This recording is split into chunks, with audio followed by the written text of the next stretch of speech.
Basic mathematics series का video number 5। और video number 5 में हम बात करने जा रहे हैं रोमन न्यूमरल्स की या रोमन नंबर्स की। तो आज हम रोमन नंबर्स की बात करेंगे।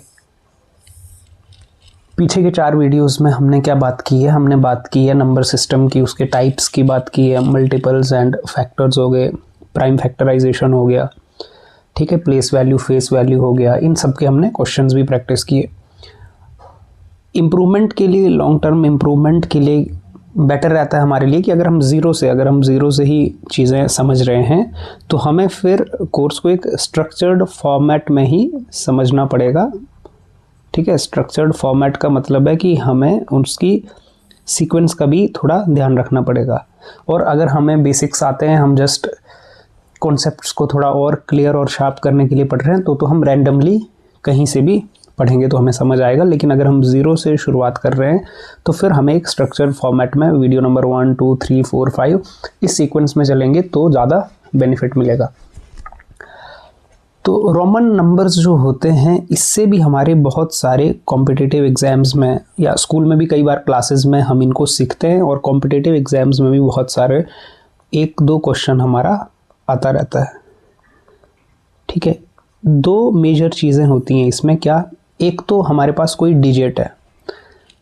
अगर मेरे पास कोई डिजिट है, ठीक है, जैसे कोई भी डिजिट है 600, डिजिट को मुझे रोमन फॉर्मेट में लिखना है। तो एक सवाल क्या हो सकता है कि डिजिट को मुझे रोमन फॉर्मेट में लिखना है या रोमन नंबर्स में कन्वर्ट करना है। और दूसरा इसका उल्टा हो सकता है कि मेरे पास रोमन नंबर है और उसको मुझे डिजिट बतानी है कि ये कौन सी डिजिट है। ठीक, तो 2 तरह से हमारे पास क्वेश्चन बन सकते हैं। चलिए तो देखते हैं क्या होते हैं रोमन नंबर्स और उनके बारे में सीखते हैं, क्या इनके रूल्स वगैरह होते हैं। तो पहला क्या है, व्हाट आर रोमन न्यूमरल्स? ये होते क्या है? ठीक है, बेसिक इनका क्या मतलब होता है कि भाई रोमन नंबर्स क्या होते हैं। इनमें क्या करते हैं, नंबर्स की जगह हमारे पास लेटर्स दिए होते हैं। जनरली हमारे पास नंबर्स होते हैं, ठीक है, 0 से लेकर 9 तक 10 नंबर्स होते हैं। हमने लेक्चर नंबर 1 में देखा था। हमारे पास नंबर्स होते हैं जिनसे कोई भी डिजिट बनता है। अब रोमन न्यूमरल्स में क्या होता है कि नंबर्स के प्लेस पे लेटर्स होते हैं। नंबर्स की जगह पे क्या होते हैं, कुछ लेटर्स होते हैं, और लेटर्स की फॉर्म में वैल्यूज़ को रिप्रेजेंट किया जाता है। ये जो लेटर्स हैं, इन लेटर्स की फॉर्म में जो हमारी वैल्यूज़ होती हैं उनको रिप्रेजेंट किया जाता है। जैसे 10 है, 50 है, तो उसके लिए कोई लेटर होगा, कोई स्पेसिफिक लेटर होगा जिस लेटर से हम उस चीज़ को रिप्रेजेंट करेंगे। तो यही चीज़ नीचे लिखी हुई है, और ये लैटिन भाषा के हमारे लेटर्स होते हैं। ठीक है, तो लिखा हुआ है हमारे पास, Roman numerals are an ancient numeral system. ठीक है, ये एक पुराना नंबर सिस्टम है, originated in Rome using combination of Latin letters. Latin letters इसमें यूज़ किए जाते हैं टू रिप्रेजेंट वैल्यूज़। वैल्यूज़ को रिप्रेजेंट करने के लिए लैटिन लेटर्स यूज़ किए जाते हैं। ठीक है, ये हिस्टोरिकल है, पुरानी चीज़ है, लेकिन स्टिल यूज़ होता है। आज की डेट में भी बहुत सारी जगह पे यूज़ होता है, तो इसीलिए हम इसको पढ़ रहे हैं। आपके चैप्टर्स में यूज़ होता है, क्लॉक्स में यूज़ होता है, और कई जगह पे यूज़ होता है ये। ठीक है, तो बेसिकली हमने क्या करना है, नंबर्स को कुछ स्पेसिफिक लेटर से रिप्रेजेंट करना है जो कि लैटिन लेटर्स होते हैं। ठीक, हम इस तरह से सीखेंगे कि बिल्कुल बेसिक से कैसे रोमन नंबर को फॉर्म किया जाता है। Understanding the 7 basic symbols. अब इसमें 7 बेसिक सिंबल्स होते हैं। कोई भी रोमन नंबर हमें लिखना है तो उसके लिए 7 बेसिक सिंबल हैं, वेरी इंपॉर्टेंट। जैसे कोई भी हमने डिजिट लिखना था, याद करो, अगर हम कोई भी डिजिट लिखते थे, अगर हमें वैल्यू लिखनी है, ठीक है, हमें कोई भी वैल्यू लिखनी है मैथ्स की, तो हमारे पास कितने डिजिट होते थे? 10 डिजिट्स होते थे। वो 10 डिजिट्स क्या थे? 0, 1, 2, 3, 4, 5, 6, 7, 8 एंड 9। ये 10 डिजिट्स का यूज़ करके ही कोई भी वैल्यू लिखी जाती है। ठीक, अब हमें कोई भी रोमन नंबर लिखना है तो उसके लिए हमारे पास 7 बेसिक सिंबल्स हैं। वो 7 बेसिक सिंबल्स क्या हैं, वो दिए हुए हैं हमारे पास, ये IVXLCDM। तो इनको हम इसी फॉर्मेट में याद भी रखेंगे। ये 7 हमारे जो बेसिक सिंबल्स हैं वो क्या हैं, IVX L, C, D and M।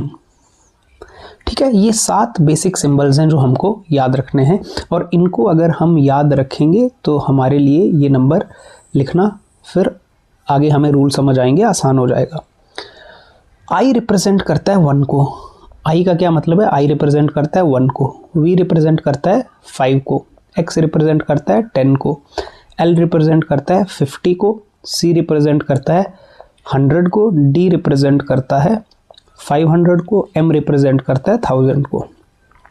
तो इस तरह से आपको याद रखना आसान भी होगा। थोड़ा 2-4 बार रिपीट करेंगे कि क्या है I, V, X, L, C, D, M। ठीक है, 2-4 बार रिपीट करेंगे तो दिमाग में ये रह भी जाएगा, I, V, X, L, C, D, M।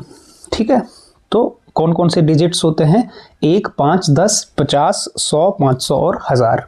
ठीक, इन 7 सिंबल्स का यूज करके ही कोई भी रोमन नंबर बन जाएगा, ये भी हम आगे सीखेंगे। ठीक है, तो हमें क्या करना है? हमें जस्ट इन 7 फंडामेंटल सिंबल्स को अभी बिल्कुल याद कर लेना है, ध्यान में रखना है। इनका नीचे चार्ट बना हुआ है, ये दिया हुआ है, I 1 है, V 5 है, X 10 है और सो ऑन, नीचे वैल्यूज दी हुई है। ठीक है, अब रूल्स क्या हैं? रोमन नंबर लिखे कैसे जाएंगे? तो रूल क्या है हमारे पास? रूल नंबर 1, फर्स्ट रूल हमारा जो है रूल नंबर 1। रूल नंबर 1 किसके लिए है? Repetition and addition. Rule number 1 है रेपिटिशन एंड एडिशन, की नंबर जब रिपीट होंगे तो वो ऐड होंगे, किस फॉर्मेट में ऐड होंगे? पहले थोड़ा सा ये रीड कर लेते हैं जो लिखा है। When a symbol is followed by one of equal or lesser value, their values are added together. Symbols can be repeated up to 3 times. ठीक है, मैक्सिमम 3 टाइम्स ही सिंबल को रिपीट किया जा सकता है। ठीक, तो जब सिंबल को रिपीट किया जाएगा उसके जैसे सिंबल से या उससे कम वैल्यू वाले सिंबल से, तो फिर वो क्या हो जाएंगे? ऐड हो जाएंगे। फॉर एग्जाम्पल देखो, पहला एग्जाम्पल दिया हुआ है, ये आपके एग्जाम्पल दिए हैं। फर्स्ट देखो, I और I रिपीट कर दिया तो I माने 1, फिर एक बार 1, तो 1 + 1 कितना हो गया? 2 हो गया। बिल्कुल सिंपल, हमें समझ आ रहा है यहाँ पे। फिर I और I को 3 बार रिपीट किया, 1 1 1, तो कितना हो गया? 3 हो गया। फिर X होता है 10, देखो ऊपर टेबल आपको याद होगा, तो X का मतलब क्या है? X का मतलब है 10। तो अगर X और X 2 बार रिपीट हो गया तो कितना हो गया? 10 10 20, ऐड हो जाएंगे। ठीक है, रोमन का रूल क्या है कि सिंबल्स जब रिपीट होते हैं तो वो क्या होते हैं? ऐड होते हैं। रिपीट होना चाहिए उसके बराबर वाले सिंबल से या उससे छोटे वाले सिंबल से। ठीक है, उससे बड़ा वाला नहीं। अभी देखो, अगर मैं 3 बार रिपीट कर दूं X X X, तो इसका क्या मतलब है? 10 10 10, तो ये हो गया 30। ठीक है, फिर क्या है हमारे पास? C C C C होता है 100, तो 3 बार हो गया तो 300 हो गया ऐड होके। फिर क्या है? V और I, तो V क्या होता है? 5 और I होता है 1, तो 5 + 1 6। फिर क्या आ गया हमारे पास? L और X, L कितना होता है? 50, X होता है 10, तो 50 + 10 60। M और M, M होता है 1000, 1000 + 1000 2000। बिल्कुल बेसिक, हमें देख के पता लग रहा है कि हम जब सिंबल्स को क्या कर रहे हैं, सिंबल्स को रिपीट कर रहे हैं या उसके पीछे कोई छोटा नंबर लगा दे रहे हैं, तो उनको क्या कर देना है? हमें ऐड कर देना है। इसमें ध्यान रखने वाली बात क्या है? वेरी वेरी वेरी इंपॉर्टेंट, ये चीज़ ध्यान रखने वाली है, किसको रिपीट नहीं करना है। Remember that V, L, D are never repeated. इनको रिपीट नहीं करना है हमने। V, L और D को रिपीट नहीं करना है। जैसे हम ऐसे नहीं लिख सकते V और V, और मैंने क्या कर दिया? V माने 5 और फिर 5 और 5 5 हो गया 10। 10 के लिए ये गलत हो जाएगी बात। 10 के लिए सिंबल है X, हम ऐसा रिपीट नहीं कर सकते। L और L, तो L और L कितना हो गया? 50 + 50 हो गया, तो ये हो जाएगा 100। V को रिपीट नहीं करना है, L को रिपीट नहीं करना है, D को रिपीट नहीं करना है। D और D कि हम क्या करें? इनको रिपीट कर दें। देखो D के लिए आपने यहाँ पे देखा है कितना होता है? 500। तो आप ऐसे नहीं लिख सकते कि अच्छा ये हो गया 500 और 500, तो ये हो गया 1000। 3 सिंबल हैं जो रिपीट नहीं करने हैं, कौन से? वी, एल और डी। वी, एल और डी को रिपीट नहीं करना है, वेरी इंपॉर्टेंट। 4 सिंबल हैं जो रिपीट हो सकते हैं, कौन से? आई रिपीट हो सकता है, एक्स रिपीट हो सकता है, सी रिपीट हो सकता है, एम रिपीट हो सकता है। ये 4 सिंबल हैं, ये इनको आप रिपीट कर सकते हो, लेकिन रिपीट भी कितनी बार करना है? मैक्सिमम ज़रूरत के हिसाब से 3 बार रिपीट कर सकते हैं, 3 से ज़्यादा बार नहीं। कोई आदमी, हम ऐसे नहीं रिपीट कर सकते कि ये हो गया एक्स एक्स एक्स एक्स 4 बार और हमने क्या बोल दिया 10 प्लस 10 प्लस 10 प्लस 10, ये कितना हो गया 40। ये जो है ये गलत है, क्योंकि 3 से ज़्यादा बार रिपीट नहीं कर सकते हैं, ये रूल है। तो रूल को बिल्कुल अगर आप बेसिक ध्यान से समझेंगे तो समझ आएगा, बिल्कुल सिंपल रूल है। सिंबल्स रिपीट कर सकते हैं, कौन से सिंबल रिपीट कर सकते हैं? आई, एक्स, सी, एम, ये 4 सिंबल रिपीट कर सकते हैं। कौन से सिंबल नहीं रिपीट कर सकते हैं? वी, एल और डी को रिपीट नहीं करना है। जब रेपिटिशन होगी तो या तो बराबर का सिंबल आगे होगा या उससे छोटा वाला होगा, ठीक है। जैसे देखो 1 के आगे 1 है, x के आगे x हो सकता है, x के आगे 1 भी हो सकता है। जैसे हम ऐसे लिखें, x के आगे 1 लिख दिया, मैंने i लिख दिया, तो ये क्या हो गया 10 प्लस 1 11 हो गया, ठीक है। अगर मैं लिखूं x के आगे 3i लिख दूं, 3 बार तक रिपीट कर सकते हैं, तो ये हो गया 10 प्लस 1 प्लस 1 प्लस 1, तो ये 13 हो गया, ठीक है। 3 से ज़्यादा बार नहीं रिपीट करना है और क्या करना है? बड़े सिंबल के आगे छोटे वाले सिंबल आएंगे या बड़े सिंबल का बराबर का सिंबल आएगा, जैसे x और x, तो ये आ गया 10 और 10 20, ठीक। तो आई होप आपको ये रूल समझ आया होगा, रेपिटिशन एंड एडिशन। रेपिटिशन और एडिशन क्या ख्याल रखना है? वी, एल, डी को रिपीट करना अलाउड नहीं है, ठीक है। आई, एक्स, सी, एम को रिपीट कर सकते हैं। रिपीट कितनी बार कर सकते हैं? मैक्सिमम 3 बार कर सकते हैं। और रिपीट कैसे करते हैं? या तो इक्वल वाला सिंबल, सेम वैल्यू वाला सिंबल, या उससे छोटा वाला।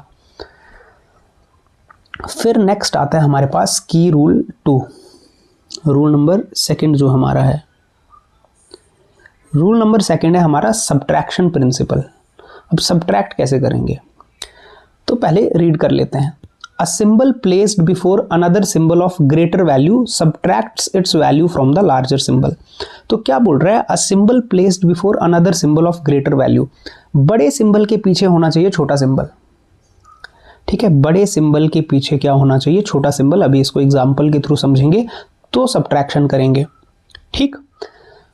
तो ये जो प्रिंसिपल है ये कैसे कैसे अप्लाई होगा, क्या इसके कंडीशंस हैं, वो भी हम इसमें देखेंगे। तो एग्जाम्पल देखो बिल्कुल साफ दिए हुए हैं। पहला है v और i। अब देखो v और इसके पीछे i लिखा हुआ है। v कितना होता है 5, i कितना होता है 1। अब देखो 5 बड़ा सिंबल है, i छोटा सिंबल है। 5 जो है वो बड़ी चीज़ है और 1 जो है छोटी चीज़ है। तो अब बड़े सिंबल के पीछे अगर छोटा सिंबल आए तो सब्ट्रैक्ट होगा, 5 - 1 4। इसी तरह अगले पे देखो, अगले पे क्या लिखा है i और x। x कितना होता है 10, i कितना होता है 1। तो अब देखो बड़े सिंबल के पीछे छोटा सिंबल है, तो मैंने 10 - 1, तो ये हो गया 9, ठीक है। छोटा सिंबल आना चाहिए पीछे। फिर अगले पे देखो क्या लिखा है l और पीछे लिखा है x। l कितना होता है आपके पास? l होता है आपके पास 50 और x कितना होता है 10, तो ये कितना हो जाएगा 50 - 10 माने 40, ठीक। अब देखो ब्रैकेट में ये भी लिखा है कि 40 को ऐसे 4 बार x नहीं लिखेंगे, क्योंकि 4 बार रेपिटेशन अलाउड नहीं होता है, मैक्सिमम 3 बार। इस तरह से और भी सिंबल्स दिए गए हैं, इनको आप देख रहे हो तो आपको समझ आ रहा है। देखो ये c होता है 100, 100 के पीछे 10 तो माइनस हो गया, 100 - 10 90।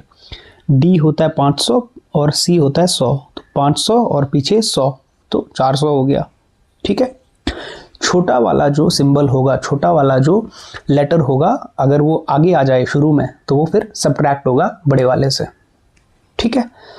तो आई होप आपको सब्ट्रैक्शन प्रिंसिपल समझ आया होगा। और इसमें भी फिर इम्पॉर्टेंट जो नोट रखने वाली बात है वो क्या है? वो ये बात है, only i, x and c can be used as subtractive prefixes. सिर्फ सब्ट्रैक्ट करने के लिए किसको यूज कर सकते हैं? आई, एक्स और सी को यूज कर सकते हैं। आई, एक्स और सी को ही यूज कर सकते हैं। इसका क्या मतलब है? इसका ये मतलब है कि जैसे मान लो मेरे पास था ये 10, ठीक है, x, तो x क्या है? सब्ट्रैक्शन में यूज कर सकते हैं, तो मैंने पीछे l लिख दिया। तो l हमारा कितना है? l हमारा होता है 50 और x हमारा होता है 10। तो इसको क्लियरली मैंने लिख दिया, क्या हो गया ये? 50 माइनस 10 कितना हो गया ये? 40। ठीक, आई, एक्स एंड सी। अब मैं क्या करता हूँ, मैंने यहाँ पर लिख दिया मान लो c, और c कितना होता है? 100, और पीछे लिख दिया l। पीछे क्या लिख दिया? l। अब c कितना होता है मेरे पास? c मेरे पास होता है 100 और l होता है 50। तो मैं इसको क्या लिखूं? 100 माइनस 50 मतलब 50 हो गया। ठीक है, c बड़ा सिंबल है, l छोटा सिंबल है रोमन वैल्यूज में। लेकिन ये चीज़ गलत है। ये चीज़ क्यों गलत है? क्योंकि l को अलाउड नहीं है, रूल में l को अलाउड नहीं है कि वो एज अ प्रीफिक्स यूज हो। प्रीफिक्स माने पहले यूज हो। किसी बड़े सिंबल से पहले l को यूज होना क्या है? मना है। किस किस को यूज कर सकते हैं? सिर्फ i को, x को और c को। i को, x को और c को ही पहले यूज किया जा सकता है। ठीक है, आई होप आपको ये रूल नंबर 2 समझ आया होगा। आप ऐसे यूज नहीं कर सकते कि आपने क्या किया, आपने इस तरह से एक नंबर लिख लिया, मान लो m, ठीक है, और m के पीछे लिख लिया l। अब m कितना होता है? m होता है आपका 1000। भाई m आप देखते हो चार्ट में, तो m कितना है आपका? 1000 है, और l कितना है? 50 है।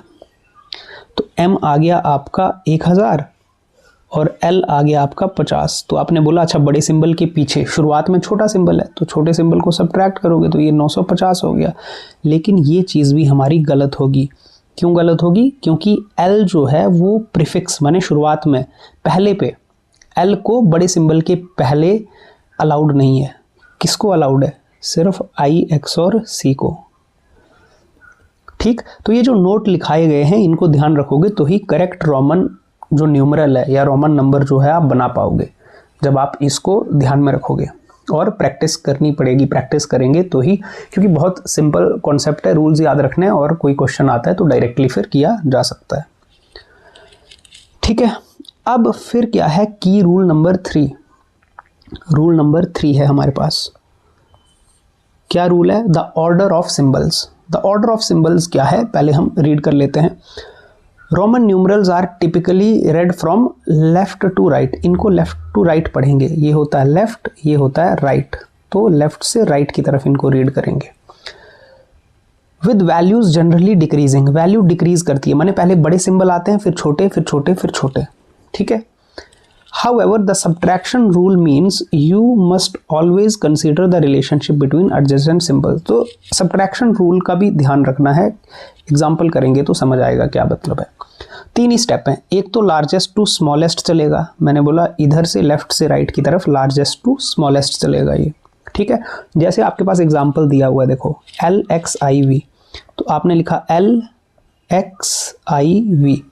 अच्छा, L कितना होता है? L होता है 50, X कितना होता है 10, I कितना होता है 1, V कितना होता है 5। अब आपने क्या ध्यान रखना है कि आपको left to right decreasing order में जाना है। तो L ठीक है 50, 50 से छोटा 10, 10 से छोटा 1, 1 से छोटा तो 5 नहीं होता है, 5 तो 1 से बड़ा होता है। तो यहाँ गड़बड़ हो गई, तो इनको अब इकट्ठे देखेंगे। इनको क्या देखेंगे? अब एक साथ देखेंगे फिर, क्योंकि ये तो गड़बड़ हो गई ना। 50 से छोटा 10, 10 से छोटा 1, पर 1 से छोटा तो 5 नहीं है। तो अब क्या करेंगे, इसको ये 5 माइनस 1 4, यहां सब्ट्रैक्शन प्रिंसिपल लगाएंगे, तो ये हो गया 4। अरे 5, 5 से पीछे छोटा नंबर तो सब्ट्रैक्ट हो गया 4। तो अब ये डिजिट बन क्या गया? ये डिजिट बन गया 50 प्लस 10 प्लस 4, तो कितना बन गया ये 64। ऐसे नहीं ऐड करना है कि मान लो किसी ने कर दिया 50 प्लस 10 प्लस 1 प्लस 5, तो फिर कितना बनना था 66। गलत, ये गलत हो गया। ठीक है, तो लेफ्ट टू राइट देखना है, डिक्रीजिंग ऑर्डर में देखना है, और सब्ट्रैक्शन रूल का भी ध्यान में रखना है कि बड़े डिजिट से पहले छोटा डिजिट आएगा तो फिर वो सब्ट्रैक्ट होंगे, उनका पेयर बनाना है, उनको इकट्ठे लेना है। ठीक है, चलो अभी और एग्जांपल्स देखेंगे तो और हमें बातें समझ आएंगी। लुक फॉर सब्ट्रैक्शन पेयर्स हमने देख ही लिया ऊपर, ये सब्ट्रैक्शन पेयर कैसे देखते हैं देख लिया। तो पहले लार्जेस्ट टू स्मॉलेस्ट, फिर सब्ट्रैक्शन पेयर देखना है और फिर कैलकुलेट करने के लिए ऐड कर देते हैं, वो भी हमने इस एग्जाम्पल में देख लिया। कोई और एग्जाम्पल अगर आपको देखना हो तो आप कोई और एग्जाम्पल भी देख सकते हैं। जैसे मान लो हमारे पास ऐसे ही हमने कोई नंबर लिख दिया, 50 कितना होता है, 50 होता है आपके पास, या 100 कितना होता है, 100 होता है आपके पास सी। देखो 100 क्या होता है आपके पास, सी। तो आपने अगर एक और एग्जाम्पल मान लो देखना है तो आपने लिख दिया सी, फिर 50 क्या होता है, एल, फिर मान लो आई लिख दिया और फिर लिख दिया यहाँ पे एक्स। ठीक है, अब इसको आप डिकोड करते हो तो आप डिकोड जब करोगे तो क्या करोगे, सी का मतलब है 100, ये 100 हो गया। एल का मतलब क्या हो गया 50, आई का मतलब क्या हो गया 1, एक्स का मतलब क्या हो गया 10। अब यहाँ तक तो बात ठीक है, सी एल, आई जो है एक्स से छोटा है तो इनका सब्ट्रैक्शन पेयर बन गया 10 माइनस 1 9, तो इसको 9 लिखेंगे, ये दोनों इकट्ठे ही लिखे जाएंगे।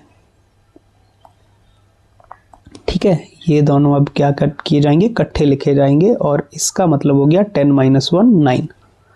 ठीक है, बड़े लेटर से पहले छोटा लेटर आ गया, बड़े रोमन वैल्यू से पहले छोटी वैल्यू आ गई। तो अब इसका जो सम होगा ऐड करके वो कितना हो जाएगा, 100 प्लस 50 प्लस 9, तो 159। ठीक है, चलिए तो ये हमने रूल नंबर 3 भी समझ लिया।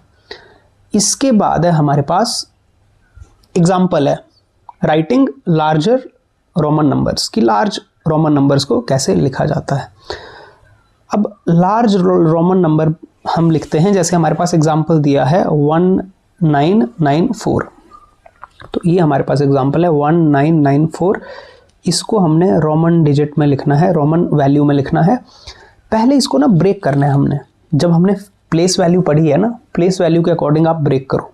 देखो 1 के लिए देखो, पहला डिजिट है 1, तो 1 को आप ब्रेक करो। 1 को जब आप ब्रेक करोगे तो क्या होगा, 1 इंटू 1 का प्लेस कौन सा है, इकाई, दहाई, सैकड़ा, हज़ार, थाउजेंड्स प्लेस है, तो ये 1000 में ब्रेक किया है ना, 1s है, 10s है, 100s है और 1000 है, तो पहला आ गया 1000।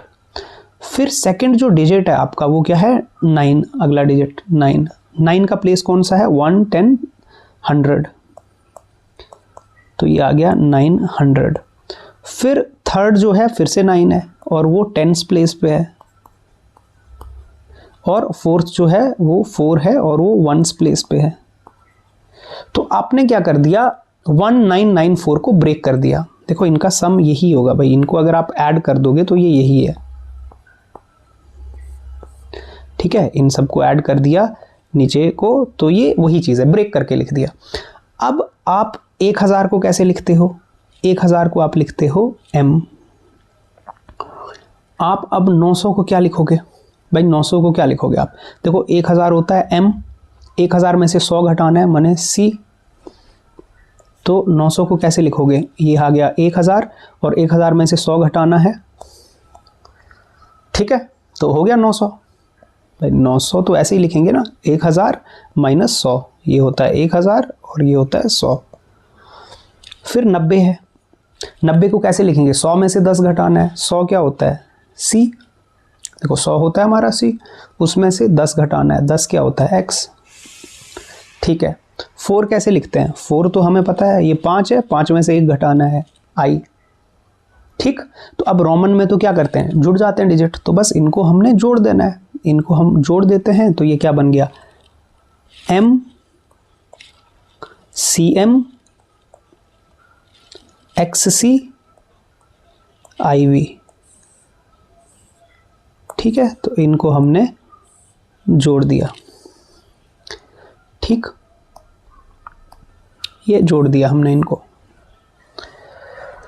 ठीक है, तो इस तरह से हम पहले क्या करेंगे, कोई बड़ा नंबर अगर दिया हुआ है तो उसको क्या करेंगे, उसको ब्रेक कर देंगे, प्लेस वैल्यू का यूज करके ब्रेक कर देंगे। ब्रेक कर दिया और फिर उस इंडिविजुअल नंबर के लिए रोमन नंबर लिखेंगे और उन सबको इकट्ठे लिख देंगे लाइन से। आई होप आपको ये समझ आया होगा। तो एक क्वेश्चन हो सकता है कि हमारे पास कोई डिजिट दिया गया हो, उस डिजिट को हमें रोमन फॉर्मेट में लिखना है। दूसरा हो सकता है कोई रोमन फॉर्मेट दिया गया हो, उसको वापस डिजिट में लिखना है। तो एग्जांपल नंबर 2 हम वैसा करेंगे। एग्जांपल नंबर 2 क्या है, ये इंटरप्रेटिंग रोमन न्यूमरल्स। तो हमारे पास एक ये रोमन न्यूमरल दिया गया, अब इसको हम वापस डिजिट में लिखेंगे। तो क्या दिया गया आपके पास, MCMXLV। ठीक, अब आप इसको ब्रेक कर लो, इसको थोड़ा दूर दूर लिखो, MCMXLV। ब्रेक करते हैं इसको। ठीक है, M होता है 1000, C होता है 100, M अगेन 1000, X होता है 10, L होता है 50, V होता है 5। अब देखो, M बड़ा नंबर, ठीक है, बड़े से छोटा C, ठीक है, अब और छोटा होना चाहिए क्योंकि डिक्रीजिंग ऑर्डर होता है, लेकिन C से बड़ा हो गया M, ये ठीक है, C से M तो बड़ा हो गया, तो इनका बन जाएगा सब्ट्रैक्शन पेयर। बड़ा नंबर पीछे नहीं आएगा ना छोटे नंबर के, अदरवाइज हम क्या करेंगे, उसको सब्ट्रैक्शन पेयर बना देंगे। तो अब ये सब्ट्रैक्शन पेयर बन गया, तो फिर इसकी वैल्यू कितनी आ गई, इसकी वैल्यू आ गई M माने 1000, 1000 माइनस 100, 900। फिर आगे 10 और 50, फिर से सब्ट्रैक्शन पेयर। देखो 50 पीछे नहीं आना चाहिए, 50 बड़ा नंबर है, तो 50 आगे आना चाहिए 10 के। तो अदरवाइज अगर छोटा नंबर आगे आ रहा है तो फिर सब्ट्रैक्शन पेयर हो गया, तो रूल ऑफ सब्ट्रैक्शन लग गया। तो ये कितना हो गया, 50 माइनस 10, 40। L माने 50 और 10 आगे है तो माइनस होगा, और 5 अकेला है तो अब ये 5 रह गया। अब इन सबको जोड़ दो, इन सबको क्या करेंगे, इन सबको ऐड कर देंगे। तो इन सबको ऐड जब आप कर दोगे तो ये कितना बन जाएगा, 1000 और 900, 1900, 1945।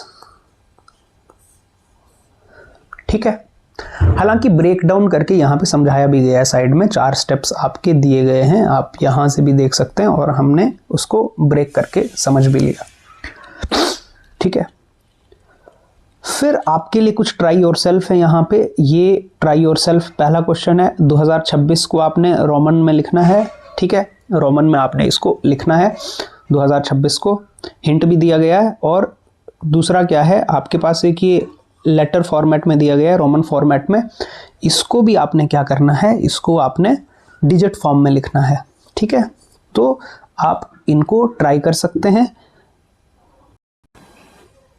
तो और भी आप कुछ क्वेश्चंस ट्राई कर सकते हैं, क्योंकि अगेन आप जितनी प्रैक्टिस करेंगे उतने आपके एक्यूरेटली ये नंबर रोमन फॉर्मेट में आप लिख पाएंगे, या रोमन फॉर्मेट के नंबर को आप नॉर्मल डिजिट में लिख पाएंगे। ठीक है, कुछ मैं आपको 4-5 क्वेश्चंस यहाँ पे और लिख के दे देता हूँ, जिनको आप ट्राई कर सकते हैं।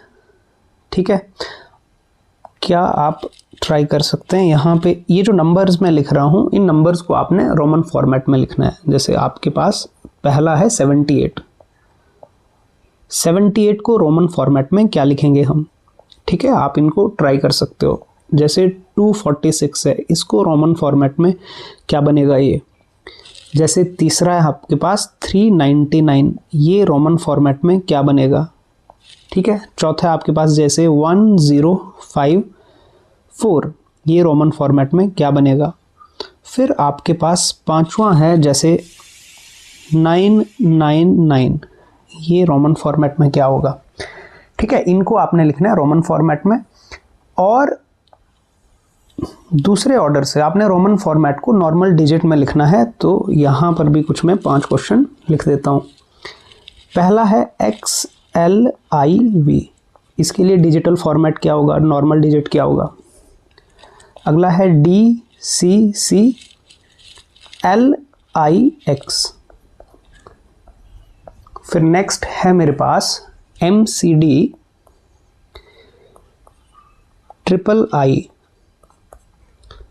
फिर नेक्स्ट है मेरे पास CMXLVII,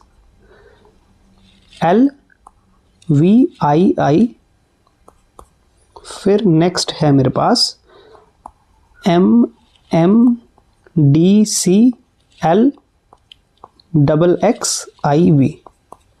ठीक है, तो पहला क्या है आपका, पहला है आपको डिजिट्स को, पहला है आपको कि ये जो डिजिट्स मैंने लिखे हैं आपको इन डिजिट्स को रोमन न्यूमरल में लिखना है या रोमन नंबर में लिखना है। और दूसरा क्या है, दूसरा आपको जो दिए हुए ये रोमन न्यूमरल हैं इनको डिजिट में लिखना है।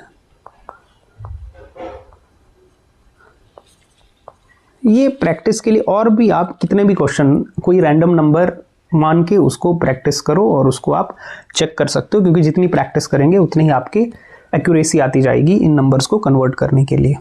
ठीक है, कई बार हमारा ये डाउट आ सकता है कि और बड़े नंबर अगर होंगे हमारे पास, अगर और लार्जर नंबर होते हैं तो उनको कैसे लिखा जा सकता है, क्योंकि हमारे पास तो 1000 तक ही दिया गया है कि m है 1000 है, लेकिन हमने मान लो जैसे 1 लाख लिखना है या हमने 10 लाख लिखना है या ऐसे बहुत बड़ी वैल्यू है, तो उसके लिए ना रोमन नंबर में बार सिस्टम होता है। हालांकि उतनी हमें यहाँ पे पूछा नहीं जाता है कि अगर हमारे पास जैसे ऐसा कुछ हो कि अगर मैं किसी नंबर पे बार लगा देता हूँ, जैसे मैंने लगा दिया C के ऊपर बार, तो बार लगाने का मतलब है कि ये नंबर 1000 टाइम्स हो जाता है। ठीक है, तो फिर बार्स का यूज़ किया जाता है। डबल बार लगा देते हैं तो फिर 1000 × 1000 टाइम्स हो जाता है, मतलब उस एक और 1000 मल्टीप्लाई हो जाएगा, तो बार लगा के यूज़ किया जाता है। जैसे अगर मैं इसको C बार लिख देता हूँ, ये C के ऊपर बार, तो इसका मतलब है ये C होता है 100 और 1000 टाइम्स हो जाएगा, तो ये इसको ऐसे फिर लिख देंगे। ठीक है, डबल बार लगा देंगे तो 3 0 और लग जाएंगे। तो बहुत लार्ज नंबर होते हैं तो उसके लिए ऐसे बार्स यूज़ किए जाते हैं, लेकिन वो अभी हमारे इतने काम आते नहीं हैं। अभी हमें सिंपल जो नंबर्स हैं उनको लिखना आना चाहिए। ठीक है, तो ये था हमारा रोमन नंबर के बारे में। तो फिर नेक्स्ट वीडियो में मिलेंगे नेक्स्ट टॉपिक के साथ।